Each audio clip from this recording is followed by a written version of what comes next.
Welcome, everybody. My name is Deirdre Caren, as you can see, and I'm very delighted to invite Jonathan Mast to our session today. It's going to be a great session talking about customer experience, talking about marketing, talking about some really important questions we have around architecting AI, as well as what does AI look like in the future for the roles.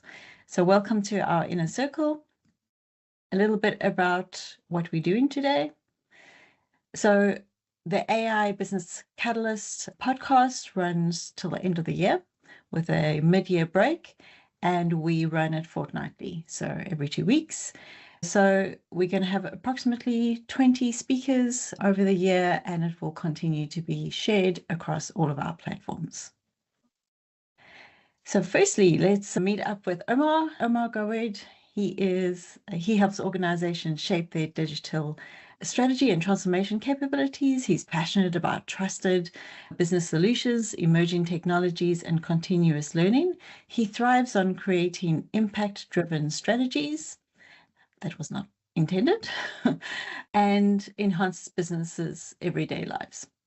Additionally, he shares insights and expertise through the LinkedIn newsletter, Analyst Architect. He also has a YouTube channel that he streams from, where he explores topics related to digital transformation and technology trends. And then we have Alain Picard. Alain is the Chief Architect and CTO at Aiden.ai. He leverages artificial intelligence to transform enterprises, a distinguished programmer and technology visionary. He designs innovative solutions tailored to client needs. As the founder of Iris Business Architect, he enhances business architecture practices and streamlines project delivery, establishing himself as a leader in cutting-edge AI development. And yes, like I always say, he's a really good programmer. It's not just saying. Okay, a little bit about me. So I'm Deirdre Caren. I'm the co-founder and CEO of Aiden.ai. I do believe that artificial intelligence will be essential in the future of business transformation, which is why we talk a lot about architecting and AI. I focus on unlocking business full potential with generative AI, tailoring training and architecture. I've also started a company called Agora Insights, and I've been running it since 2017. And we have been training and consulting business architects and business analysts, thousands of them, over 90 countries. So that's a little bit about me. So our guest today,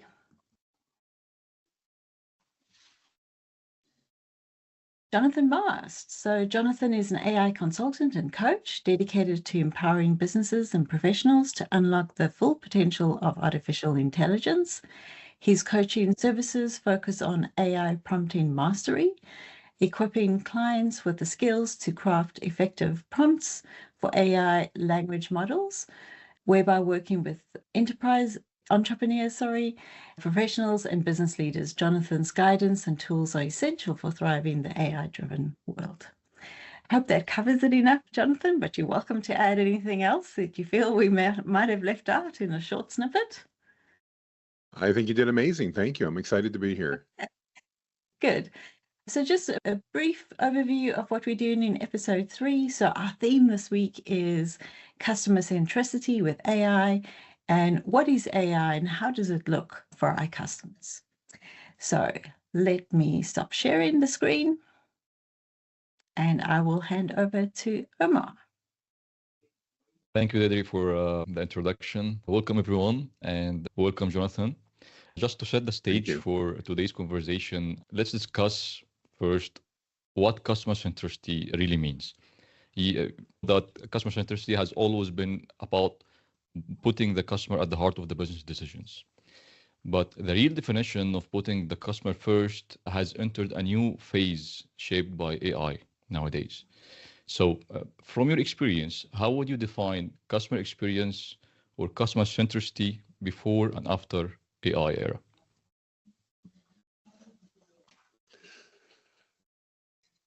I think from my perspective, the real value that we're bringing in is the ability for businesses to better understand their clients and to make sure that everything they're doing is a better fit or a better connection, or possibly just better identify who the right clients are so that they're spending the time working with the proper audiences in general.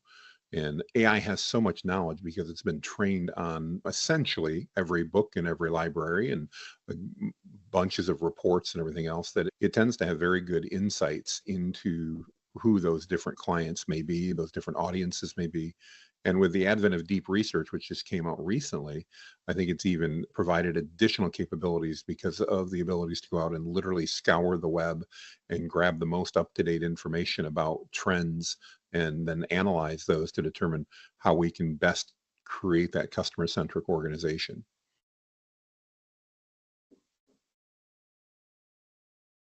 And how different is it from before? So let's talk a little bit around how is AI redefining that customer experience and what does it look like? So for instance, if we looked at what customer experience meant, let's say 10 years ago, 20 years ago, customer experience was all about having time with people, being able to trust the product, being able to trust what's going on. But as businesses now are expecting information at speed, straight away to have the results, those kind of things, how is AI changing that? So what does that mean? And customers may want a brand experience that is very specific to their needs. So what would that look like in terms of AI? Good question. I actually don't think the overall focus is changing tremendously. I think we have much better tools, though, and the ability, as you were just mentioning, Deirdre, to really personalize our experience for our clients because of AI. We have, for the first time, certainly in my life, we have the ability to take a general experience that we've designed for a client and to customize that almost on the fly, to be able to adjust the way we're communicating about things, possibly depending on what we're doing, even the experience that they have through that. I don't think that things like trust and all that are changing. In fact, I think trust is becoming even more important in the AI arena because of the fact that there's more content out there. We have more businesses talking about more things, and let's face it, some of it's not very trustworthy. And so I think trust is actually more important now than it used to be. But I also think we have the ability then to create those more personalized experiences because we have more data and we have that ability to literally on the fly. For example, let's say we're in creating an onboarding process for a new client. In the past, we had an onboarding process and we followed that onboarding process step by step, and that was great. But if the customer, maybe I'll use myself, I'm a sales and marketing background, we might be talking to an engineer that's another background, what we might expect just based on those two aspects of her personality would be quite different. AI now gives us the ability to go, okay, Jonathan, we're onboarding Jonathan, and Jonathan is a sales and marketing guy versus we're onboarding, Omar, and Omar's an engineering type or a programmer type. And sorry, Omar, I'm just picking you because you're on the screen. And we can then say, okay, here is our standard onboarding. But now based upon Jonathan's background and Omar's background, we need to customize the emails that we're sending. We need to customize the calls that our team is going to have with them. We need to customize our onboarding experience to resonate specifically with Jonathan and with Omar based upon that. And in the past, well, in theory, we could have done that. That meant a myriad of choices that were really difficult for teams to follow.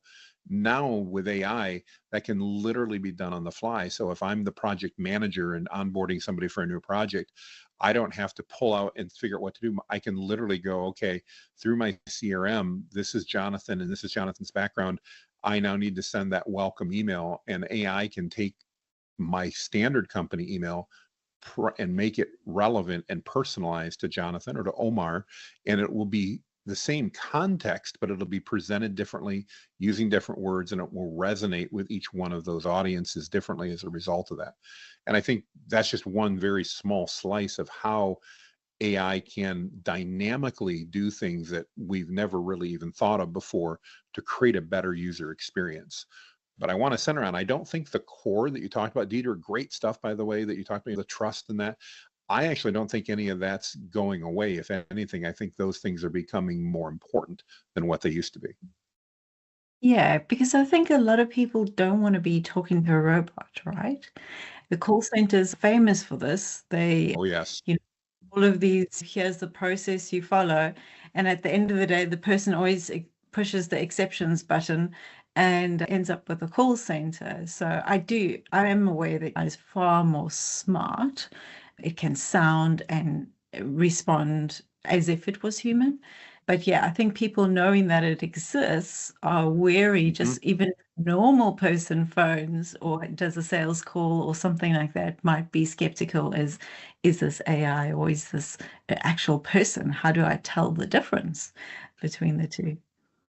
I think you bring up an interesting point. I think as businesses, we need to take a very clear look and understand what is our objective at each step in the process. I hear from many businesses that go, great, I can replace my sales team with AI. Not likely, because again, it's not going to be able to build that trust. Mm. Now, are there certain functions? Yeah, if it's 2 in the morning and I need customer support and I can get that from an AI bot, I'm probably going to be really happy because I can get it checked off and off my screen. But as a user and even as a company, we need to give our clients the opportunity to choose what type of interface that they want. And I think one of the biggest mistakes businesses often make is they put an AI bot or agent in between the company and the customer, and they don't disclose what they're doing. And then that erodes all of that trust that we were talking about, Deidre, because now even if I've built it up, I feel as a customer, oh, you just tried to pull something on me and not tell me. It'd be far better to give me that option, let's say in a customer service experience, to go, our offices are closed right now, but we'd love to help you out. In fact, we have an AI agent that's able to work with you right now if you'd like, or you can press 2 to leave a message and our team will follow up with you tomorrow. Mm. That type of an option to me is doing exactly what we're talking about because we're meeting the client where they're at and we're allowing our customers to make the decision that resonates with them. I'm probably going to choose to try that AI agent and see if it works. The benefit of that AI agent over, let's say, a potential global team in a call center, like you were mentioning, is that we're likely to get more consistency, and we're also likely not to run into just the language barriers that we so often run into when we're talking to global teams. The simple thing of just accents based on the region of the world that call center may be located in can create a negative or a positive experience for our customer. AI has the ability to speak 140 plus languages on the fly. And I'm not sure the exact number, but essentially vast majority of them. So whether I'm speaking English or French or Spanish or German or a myriad of other languages or even dialects, AI has the ability to communicate more effectively with me in many cases. And the voice agents are incredible what they're capable of doing. But again, I think the key for businesses, and especially for people listening today, we need to be transparent with our customers about what options we're giving them, because that again goes back to the trust and creating more trust for our customers. I do think our customers are going to begin to expect that, though, especially this year in 2025.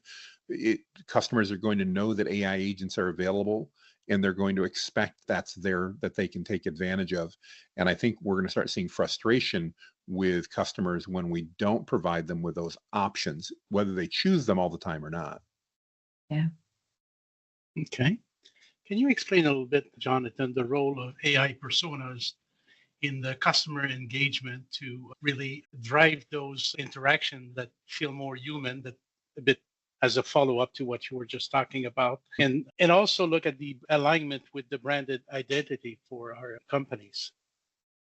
Two really important things, and they overlap there. But as we're taking a look at that, Elaine, we want to make sure that we're training the AI models to reflect our company brand, our company tone, our company style. Every company has a different style or different tone that they use. And our customers often become familiar with that. And so it's important we don't necessarily just say, let's take the default AI setting and have it work, because it's likely to use words and phrases and even try to achieve goals that may not be what we as a company want to have done. So that training process is really critical to make sure that the AI model reflects who we are as a company and can meet our clients where they're at. The good news is AI models are very trainable. And so there's no need to deal with the default persona per se. We can create that company persona. And the neat thing there is, as you referred to, Elaine, in addition to one persona, we can have multiple personas that can be targeted for different users, again, based on where they're at. So we may, for example, something as simple, determine that a man and a woman need a slightly different persona talking to them. We may not. I'm just trying to pick an example. And the company can have multiple personas then that are able to speak to that customer in a way that best resonates with them. Yeah, like the one for the marketers versus the engineer versus. Yeah, that's a better example. So yeah, I as a sales and marketing guy probably have less desire for great levels of detail as compared to an engineer or a programmer who might want tremendous levels of detail. And the ability of that AI to have the right persona to comprehend and understand that and go, okay, my persona is quick information overview, but only going into detail if somebody asks, for the sales and marketing guy, as opposed to I'm talking to an engineer, I need to give a higher level of detail up front because I know that's what that personality is looking for to better meet them. And so those are the personas that I think of when we're putting together these agents to make sure that those personas, again, match our clients in a way that makes them feel known, I guess, loved for no other reason. They want to feel that tender, loving care coming from us in one way or another. And if we can meet them where they're at, we're going to do a better job of that. And you talked earlier about trust. And so how can those persona really help to build trust with our clients? I think more than anything else, through consistency and through the ability that the AI has to not get frustrated. So anytime we're dealing in let's say a customer support issue or a customer onboarding, one of the downsides we have as humans is that when we do something repeatedly, ask the same questions, go through the same processes, we end up having the belief that, boy, we really need to change this up because people are getting sick of hearing it. The reality is people likely aren't getting sick of it, but we're getting sick of it because we're saying the same questions all the time and we're going through the same process. One of the big benefits of AI is AI doesn't get bored. So it doesn't get those rudimentary tasks can be done and or consistent methodologies can be followed because the AI doesn't go, well, man, this is my third meeting today asking these questions. I got to change it up here because it's driving me nuts. AI doesn't do that. We as humans do that, and I do that, absolutely, but AI doesn't, and that allows us to yeah, and not everybody does. I'm a sales and marketing guy, so I'm a little different. The other thing, I just talked to an interesting fellow the other day, and they're actually designing AI models to help dementia patients. And we were chatting through that process. And one of the things he shared with me really fits into this, and I want to share it, is that one of the benefits that the AI models have in working with dementia patients is the fact that they never get frustrated from being asked the same question over and over. And if you have any familiarity with dementia, one of the things that many dementia patients do is they'll ask a question or three, and then a few minutes will go by and they'll ask the exact same questions because they don't have the memory that they just did that. And as humans, it's natural. After the fourth or fifth time, many times we're starting to get a little frustrated, even if it's a loved one, because we've already answered this. AI models don't do that. They can be I've been through that with my father, so I know what that is. And you get the same. So I think there's unique every opportunities there. Yeah, exactly. Very interesting. Thank you. Let's shift gears into the digital space a little bit. You know that customers nowadays interact with brands across several platforms, and they are expecting the same seamless and personalized experience each time across each platform. And I believe that there's where AI can take things to the whole new level.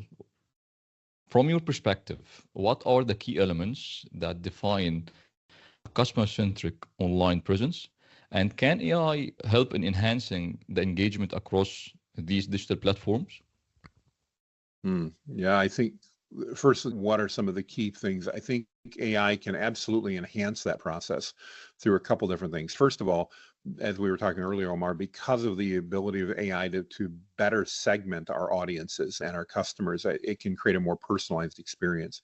But even more than that, AI can analyze vast amounts of data and do it very quickly. So we have the ability now to, in real time or virtual real time, to analyze those conversations that we're having and those interactions that we're having. And then based upon customer feedback, based on what we call sentiment analysis, and trying to understand what was the overall, how did the customer feel in that process, we can then adjust parameters literally dynamically and on the fly to change the way that those AI agents are responding. Hypothetically, let's say that the AI agent is trained to answer any questions, and if not, schedule an appointment for that customer to talk to a human.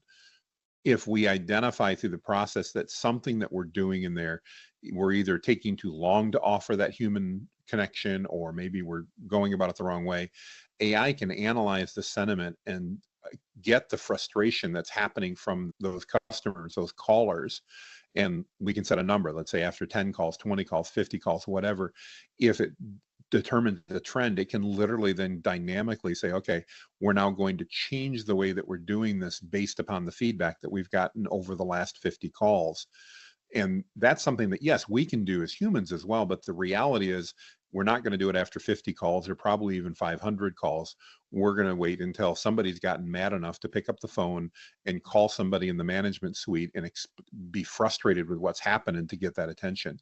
Now we have the ability to really have a much better pulse on our clients and understand that, because the reality is, if we wait, as we often have to, for someone to reach out to us and express the frustration, we've probably lost a number of other customers who weren't willing to take that step.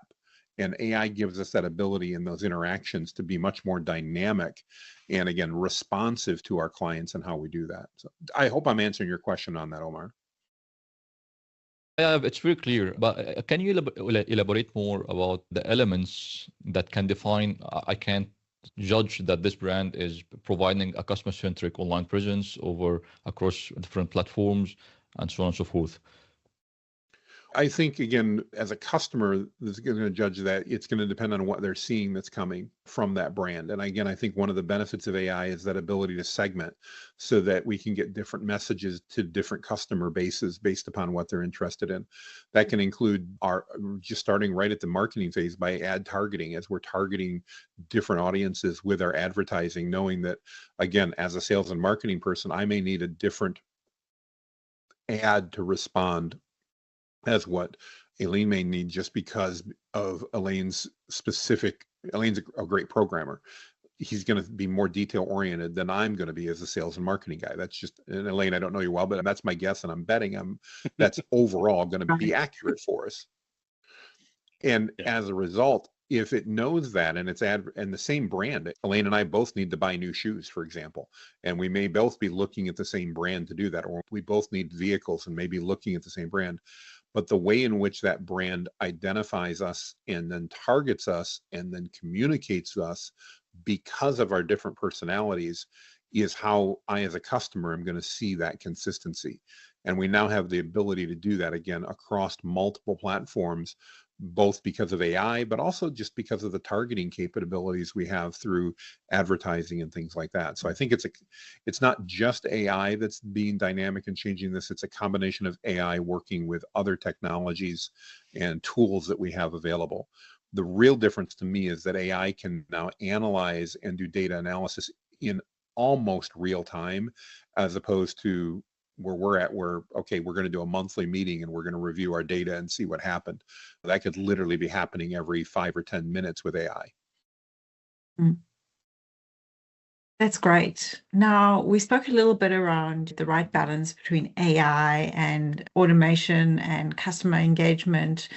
And I see that Johan has asked a question here, which is around how can AI create kind of the personas that we are looking at? So when we look at automation and that, instead of just talking about the characteristic of, let's say, the AI, but how can it give us a broader sense of who the customer is and teach the business something about their customers? So I've gone a little unscripted here, but it's basically okay. So looking at how can AI help us understand our customers better rather than just what it's doing for our customers. As odd as it sounds, it's really a matter of just asking the AI for that information. And it's going, okay, I'll use myself. So my average client is a business owner, typically between the ages of 35 and 65. I know from my statistics, it's about 64% male.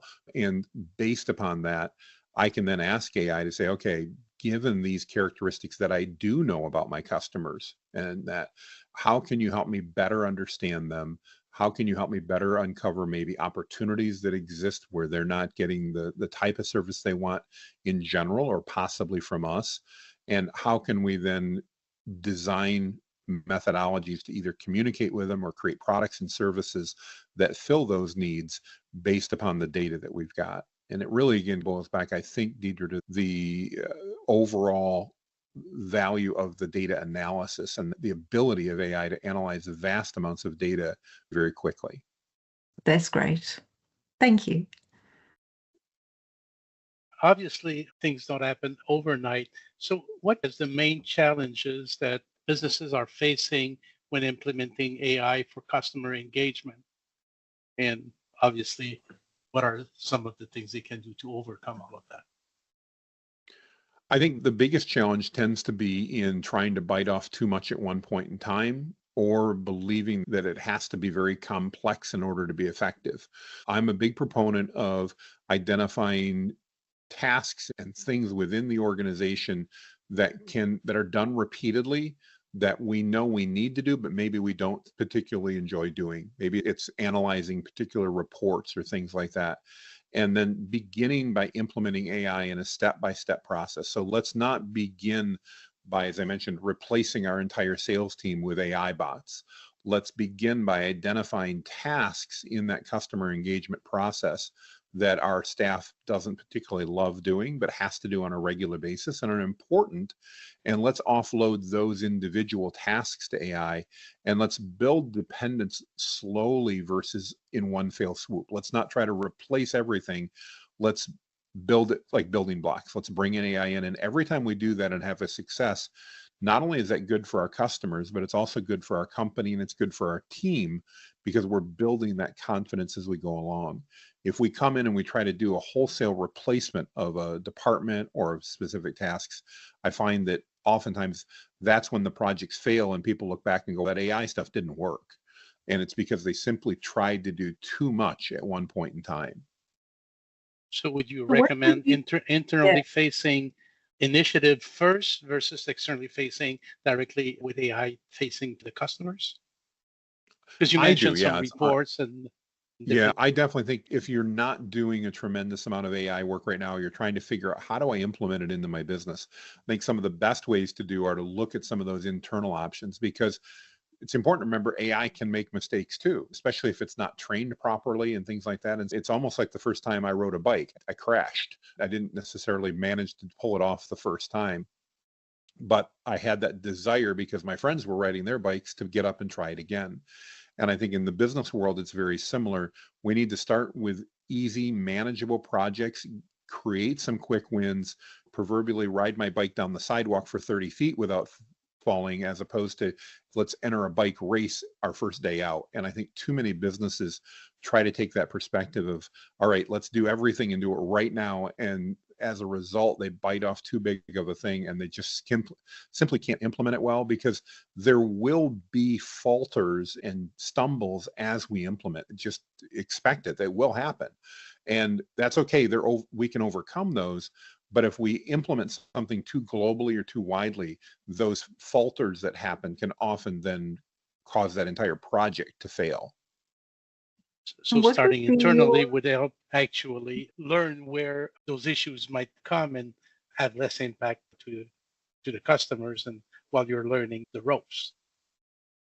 I think it's a great strategy. And again, I think one that again mitigates the risk to the company, because again, we don't want to take those clients that we've worked so hard to get and then find out that we're going to somehow lose them because we made a misstep. And yeah, I think, Alain, you're absolutely right. We want to pull those internal things first, get our feet wet, get to the point where we're ready to take the training wheels off the bike, and then start implementing things in the same way, though, one step at a time with our customers, as opposed to replacing an entire system. I've heard way too many horror stories of people that have replaced, for example, customer service departments with AI first, meaning the only way to get to a human was after going through AI. And one of the most famous stories I know of is Air Canada, that somebody called in regarding a bereavement flight that they wanted, and the AI decided to give them a free ticket for bereavement flight because it seemed like the thing that would be right to do. That wasn't in accordance with Air Canada's policy. And then when they saw that, they said, we can't do that. That's not our policy. Understandably, the person that needed the bereavement flight was really upset because their systems at Air Canada had told the person that they were going to do it. And at that point, the person doesn't care whether it's AI or not. And I don't remember how all that worked out, but I hope Air Canada was smart enough to go, look, we'll give you a free flight and we're going to pull the AI down until we fix it. But those are some of the dangers that can happen if we implement too fast and too quickly. My question is, based on everything you've said, as a sales and marketing exec, what would be your first thing you'd focus on? Great question. I think, Deirdre, the first thing I would want to do is I would want to figure out how can we move deals forward more quickly as a sales and marketing exec. What can we do with those prospects that we're already working with to figure out, one, is my sales team being accurate on what's happening? And we can do that by having AI analyze the sales calls that they've had, analyze notes in the CRM, analyze lots of different data to help me determine which of these prospects are most likely to close this month. As we're recording this at the end of March, maybe we're trying to get our March numbers to look great. We've got a few days to do that.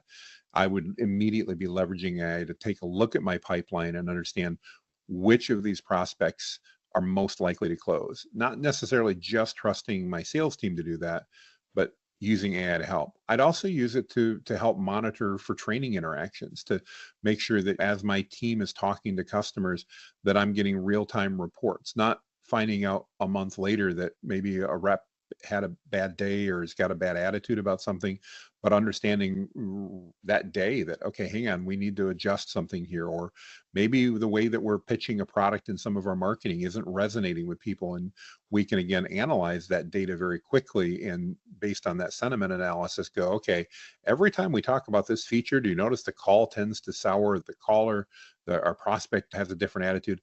We can identify those things so much faster to, again, create dynamic ways that we can win as a company, as opposed to relying on those monthly, quarterly, or sometimes never happening meetings, because we simply don't have time to analyze all that data without AI.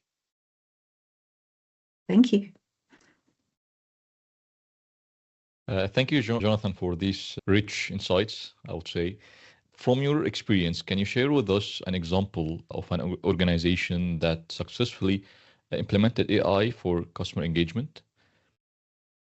I think there have been a number of them out there. I don't have a specific one to be able to say, let's look at this one agency or one company as an example. But the ones where I found the best experience with, and that I'm consistently seeing that, again, I'll go back to what I talked about earlier, are those agencies, I keep saying agencies, the companies that are implementing AI in that customer-facing role, but are then giving the customer the choice. What studies have shown us consistently is that if we give the customer a choice on whether to work with AI or to whether work with a human, especially if there's a delay in working with the human due to just capacity issues in that, many people will choose to work with the AI. That doesn't surprise me. The part that surprised me, and I think is really important to remember, is that when an individual selects to work with an AI-based agent and they know they're doing that, the level of success working with that agent tends to go up substantially. And it's basically because their expectations are being set properly. So instead of putting that off as a human, that now we're going to say, okay, here, talk to our agent. We're just not going to tell you it's an AI agent. That can make just a tremendous difference in allowing that customer to make that decision. Unfortunately, no, I don't have a specific to say, hey, this is what American Honda's done or somebody like that. But of everything we see, the key part is letting the customer make that choice based on availability as to what they want to do. We as customers generally don't like to be told what to do. I think that applies to pretty much all of us. And so when we're given options, in a way, it's given an option to a 3-year-old when you're going outside, going, okay, it's cold outside, you need to wear a jacket. But we don't ask our 3-year-old, do you want to wear a jacket? We show them 2 jackets and say, which one would you like to wear? Or we say, if you've got 1 jacket, would you like me to zip it up or would you like to zip it up? And in the customer experience, I think we do the same. We need to do the same type of thing as it comes to AI, not force them into an AI mode, but give them the options. Would you like to wait for a human? Approximate wait time is 10 to 12 minutes. Or would you like to talk to an AI agent 5 seconds? Which would you do? And when we give those types of options, I think we create a much better customer experience, even if the customer decides to wait 12 minutes, because they know they had the option to do something different. Yeah, I totally agree with you. Fair enough.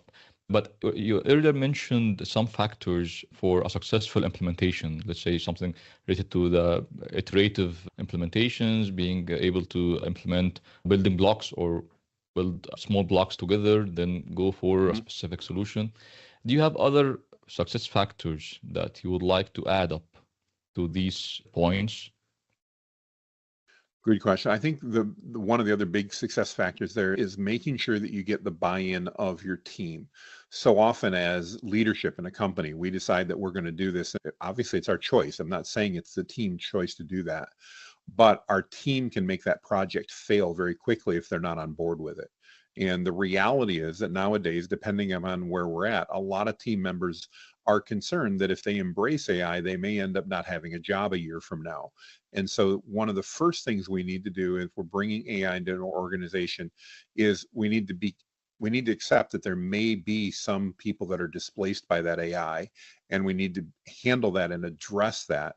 But we also need to let our teams know how we're planning on using those tools and how if they embrace those tools, they can add more value to the organization, because AI in and of itself can't run a company. AI in and of itself can't run your sales team. It needs humans. It amplifies skill and experience. And so I think the other critical success factor from my perspective, Omar, is making sure that your team knows that you absolutely understand that there may be some displacement, but that the people that embrace the AI are the ones that are ultimately going to add more value, probably make more money, and are going to be there to be leveraged to have AI to help them do more. Great. Thank you so much, Jonathan. And Jonathan, in designing those solutions, those customer experiences, how can businesses make sure that those are ethical and transparent, and while also maintaining customer confidence, obviously? Yeah, I honestly believe transparency is the biggest thing there, Elaine. I think we need to be transparent about what we're doing and can maintain that transparency with our customers. Obviously, there's some things we may not or cannot share, and I understand that. But when it comes to experience, I think for the most part, it's a rare circumstance in which we can't at least explain to the customer what this process is going to look like, so we're setting their expectation as they go through that. I think that's the key thing there. Okay. And anything specific about ethical grounding of our AI solutions here?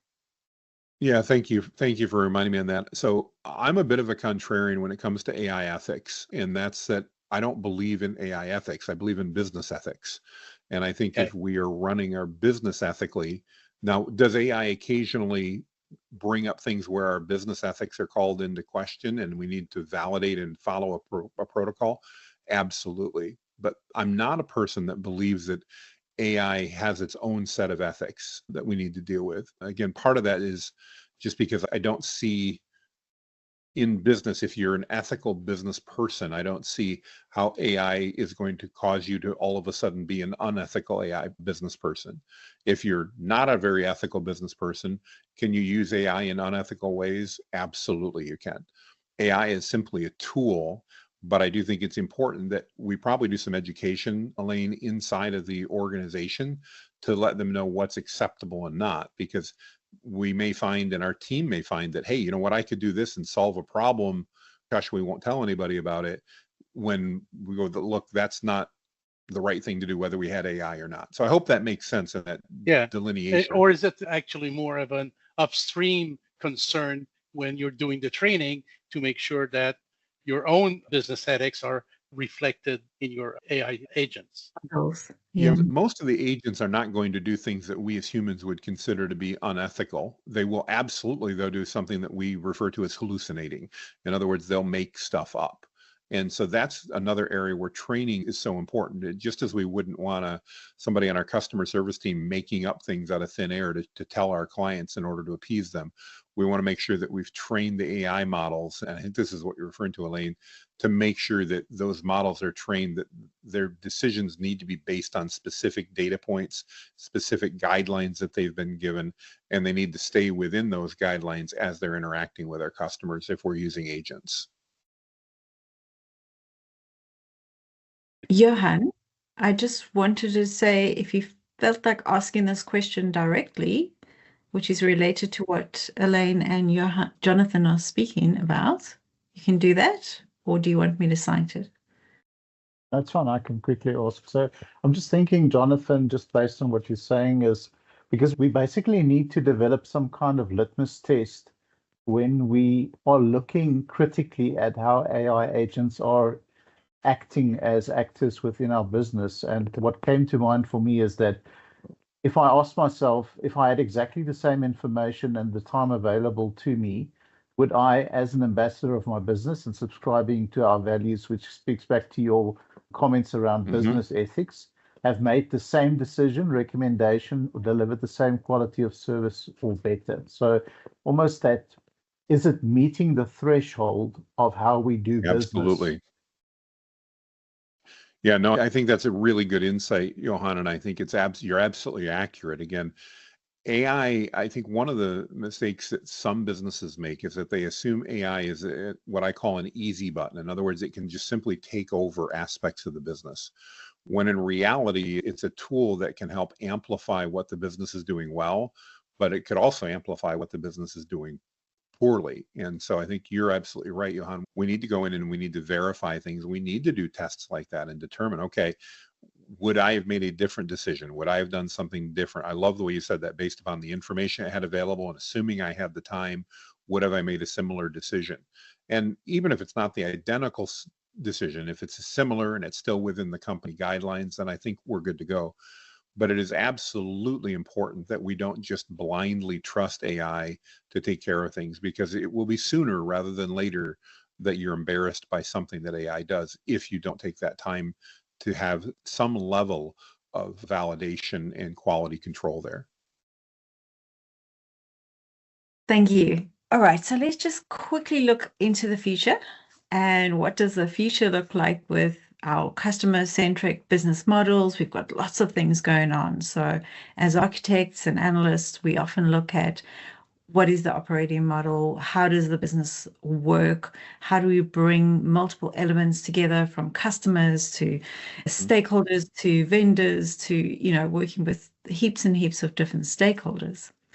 So in the future, what do you think customer engagement will look like?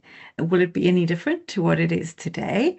And what kind of things could we expect? I guess I'd probably say my crystal ball is probably cloudy and cracked, but I believe when I look at what we're going to be seeing is we're going to be seeing the expectation that our customers are expecting responses and feedback from us at a far faster rate than what we're used to right now, whether that be from the marketing, whether that be in the sales, whether that be in customer service. They're going to expect almost immediate responses. And I think what we're going to see is we're going to continue to see different AI models integrate with our business. I'm not sure exactly how this will all come together, but that will give that customer the ability to very quickly integrate with the knowledge bases that our company has through an AI agent in order to gather the information that customer is ultimately looking to bring to themselves or to gather in that process to help them solve problems and all that. I think the days of customers being willing to wait in a queue for a period of time in order to get their problem resolved will change, in that many customers, for especially the more rudimentary and practical problems, thinking of customer service, they're going to expect that we have an AI agent that they can deal with immediately, the wait 5 minutes to talk to a human is going to cause frustration. There will still be the need for the humans to be involved and for that actual customer service rep to talk to people. But I think following the old 80-20 rule, probably 80% of those calls that they're currently dealing with today, the customers we have are literally going to expect that they have the ability to work with an AI agent to solve those problems. That's interesting. And when we're looking at our customer service and customer engagement, you mentioned the knowledge base. Mm-hmm. Now, obviously, as architects, we have a particular view of what a knowledge base means. What is your view of a knowledge base that a AI agent would be using to help with customer service? I think in that case, it's going to involve tremendous amounts of data about the company and how we deal with things, everything from policies and procedures that we have for guidelines on how things are done to simple marketing materials that are available to reference and to answer questions that are being asked about our product, about our service, about what it is that we're doing. So when I think of that knowledge base, I think of something that would probably akin to today being an expansive website that was full of different data points that I could look at. Now that those data points are still going to be there, but we're going to have the ability of AI to look at and combine those things together and analyze those things in a much, much faster perspective. The simple fact, and not that it's directly related, Deirdre, as I think about the ability that I can use AI, for example, to take a 500-page PDF and to carry on a conversation with that without me having to read and digest that PDF is an example of the type of ways that I think we're going to have to provide expansive data sets to these AI agents that, along with rules, of course, that need to be followed as they have access to that allow them to respond and take care of our customers. So it really does mean we're going to need to have, each business is going to really need to be working on their data, working on their knowledge base, because otherwise the agent's just going to be more generic. It's not going to be very specific to what the business needs and the customer needs to get from that particular business. And I think the data is always a challenge in everything that we do. Yes. That hasn't gone away since the invention of computers or human communication. Also one of those trends. All right. I do think it's going to become even more important, though. I think data, that correct data setup and helping businesses do that's going to become more imperative, not less. Yes, we would agree with you on that, because the more you look at the data, that you realize AI's only real tool that it needs is data. And so it can do a lot of things, but without the data, it's going to be quite tough to help. But also when we look at architecture and things like that, we look at building knowledge bases, we look at how that would align. So I do think there's a human aspect of designing what that AI experience is, but there's also making sure that you got the right data. And so anyway, that's me. Thank you. Yeah, thank you, Jonathan. I will build up on this part, the knowledge base and the building blocks that you already mentioned before. And I'm pretty sure that these concepts are pretty same for the architecture concepts as well. From your perspective, how do you see architecture plays a role in enabling and supporting the customer-centric strategies, especially in the age of AI, of course? Again, I think when it comes to the data is probably where that's going to fit in more than anything else. Knowing we're going to need professionals that understand how to compile data, how to position data, and how to utilize it in ways that AI is going to be able to use it effectively. AI does some things really well, but it's going to continue to have struggles. So I think that architect position is going to continue to be critical in that process, and probably, from my perspective, going to be a growing field as more and more businesses, as we were just talking with Deirdre, that more businesses are going to need those data architecture services, not fewer. And I think the level of the services they're going to need is going to increase. The good news is there'll be more money for those services because we will be able to minimize costs in some other areas by using AI. And I think those funds then can be moved over into the data side of things. And do you think that business architects can be included in this cycle, let's say? I'm not Business sure or I'm enterprise. following. Yeah. Yeah, absolutely, I do, because mapping those customer journeys, planning those customer journeys and those interactions is going to become even more and more important, because we're going to need to be able to provide, again, guidelines for the AI to follow and the data then for it to base those decisions on. So again, I think those roles are going to become even more important, because we're not necessarily going to be able to just trust that we'll figure it out as we go along. Absolutely. Thanks, Jonathan. Thank you. So I just want to open up to our team here. If you have any questions, Ali, Steve, Johan, Julian, if you have any questions, maybe here now's a good time to ask. Jonathan?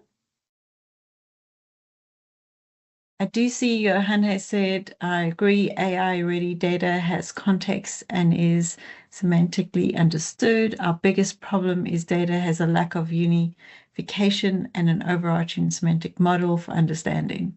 Okay, so you're all good. Everyone's all good. Okay, that's good. I'm glad everyone doesn't have too many questions. I found that some things with the user experience with AI is sometimes too much of a formula, right? So if my view, AI can do things really well, but it's not very creative. So That's for true. instance, if I write a blog post, I use AI to help me write this blog post because for my own personal reasons, and it's quicker and easier. But often it just goes into this boring, predictable, because it is, it's predicting the words. And so it doesn't give you like a really good vibe. However, there are some differences to this. I must say it's good at jokes, which I find ironic. If you just want to write an article, it has the same thing. It will say in the realm, and as we delve into the future of blah, yes. and you can see it's being written by an AI kind of agent, bot, assistant, whatever you want to call it, regardless of what model you're using. Correct. So what do you think is going to change about that? Do you think that AI possibly has any form of creativity at all? And how do you see differentiating, let's say, a really good article versus being able to identify, here's the little tweak that you can tell a human has written this article versus an AI written article? How would you do that? I think it all boils down again to training the AI to write content. I think the other thing that we're going to see changing is there's a lot of people right now that are very concerned whether AI wrote it or didn't write it. I think that's likely to change down the road.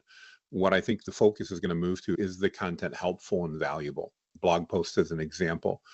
Do I want to train it so that it doesn't scream at me that this was written by ChatGPT by having, like you said, too many times it used delve or talked about game changer or things like that? Yes, we absolutely want to do that. And we can train the AI to write in our voice quite effectively to minimize most of that. At the end of the day, though, I think where our audiences are going to is, again, is that content that we're creating, is it helpful? Because at the end of the day, if it's helpful, I don't think as the average consumer is going to care where it originated from, as long as it's providing value to them. One of the big issues we have with AI content right now is there's so many people that are simply trying to go, you know what, I've never written a blog post in my life, and I'm going to write 1,000 a day now because I can with AI. Probably an exaggeration, but that's happening too much, as opposed to the person that was writing a blog post every week and now says, you know what, maybe I could do 3 this week if I leverage AI, and I could make sure they were all good if I'm collaborating with the model in the process. That's, again, what we talked earlier. It's a difference between collaborating and just handing it off and trusting that the AI is going to do a good job. Anytime we totally hand it off and try to do that, we're going to be met with a level of, I think, disappointment in what's been created, because it is going to be very generic. Mm. Mm. And I think it's going to be very important. So I 100% agree with you. I think it's going to be very important. And we talk about the role of architects, analysts, customer service agents, whoever it might be, to have a level of authenticity that people can trust and build that reputation. Ensure that if somebody's writing an article, you know that they're always writing the article. Even if AI is helping them write the article, they're still doing a good job of writing that article. Absolutely. So that consistency where you're building your reputation as a business so that your clients trust whatever messaging you're giving through. Because as you said, it's terrible when these guys write all of these content and it's just junk. You think to myself, why have I bothered to read this thing? Who wrote this? Cancel, delete, I'm not following this person anymore, that kind of thing. So we have to be very careful, because also customers are fickle as well. One bad thing that could happen, you've lost the customer. So, as much as you want to have speed of access of information to your customers, you can lose them just as quickly at the end of the day. Absolutely. Yeah. It's a balance again. And I think that's one of the good reminders. We need to use AI again to amplify what we already know and the experiences that we already have, not to replace something and not to be that easy button that just gets something done without being focused on quality and authenticity. I think personal brands are going to become even more important as we move forward because of that authenticity that you were just talking about there, Deirdre. I agree with you. That's so important. People don't actually realize how important that is. Anyway, I want to say thank you very much, Jonathan. So some final from my panel, Alain, any final thoughts for you from Jonathan? Or Jonathan, should I say? You're on mute. Sorry. Yes. Sorry. I was saying, as was stated actually earlier, I'm not as much of a CX guy, but I found this very interesting and I learned a lot during this talk. Thanks a lot, Jonathan, for your expertise. Thank you for the great questions. And Omar, who's the one who came up with the great questions, any final thoughts from your side? Thank you so much, Jonathan, and thanks everyone for this fruitful discussion. I would consider myself new to the customer experience, but I have understood a lot of concepts today, thanks to Jonathan and all the aspects related to AI, how to implement AI in CX. So thanks so much for this insightful discussion. It was a pleasure meeting you today. Thank you. Yes, from myself, thanks, Jonathan, for making the time to meet with the team. Wishing you much success as well. He does have a prompt engineering course, so please do have a squiz at that, and we'll provide the links as well to his content.